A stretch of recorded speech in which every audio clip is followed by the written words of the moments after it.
देवादिदेव महादेव जी ने क्रोध में आकर गणेश जी के सर को धड़ से अलग कर दिया था।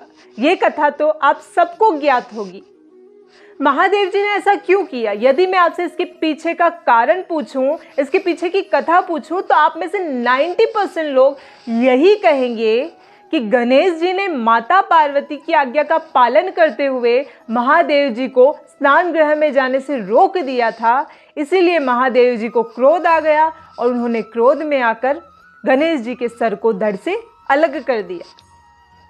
किंतु क्या आपको पता है इसके पीछे एक और पौराणिक कथा है। ब्रह्मा विवर्त पुराण के अनुसार एक बार महादेव जी ने क्रोध में सूर्य देव पर अपने त्रिशूल से वार कर दिया और इससे सूर्य देव के पिताजी महादेव जी पर बहुत क्रोधित हुए और उन्होंने महादेव जी को शाप दे दिया कि जिस तरह तुमने मेरे पुत्र के शरीर को हानि पहुंचाई है, नुकसान पहुंचाया है, ठीक उसी प्रकार तुम्हारे पुत्र का शरीर भी कटेगा। कहते हैं ये भी एक वजह थी कि महादेव जी के हाथों गणेश जी का सर धड़ से अलग हुआ था। ब्रह्मा विवर्त पुराण के अनुसार एक और कथा मिलती है। गणेश जी के जन्म के समय सभी देवी देवता उनके दर्शन के लिए आए, उन्हें आशीर्वाद दे रहे थे, किंतु शनिदेव अपनी नजरें झुकाए खड़े थे। माँ पार्वती ने उनसे पूछा कि आप ऐसे अपना सर झुकाकर क्यों खड़े हैं? आप भी गणेश जी को देखिए, उन्हें आशीर्वाद दीजिए।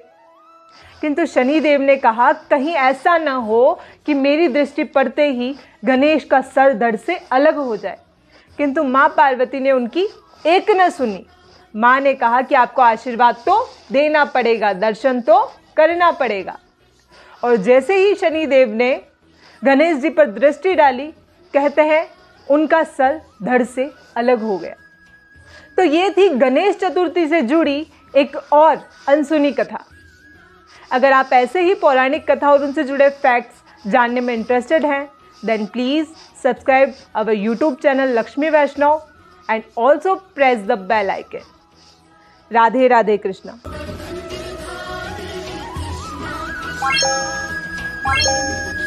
Thank you.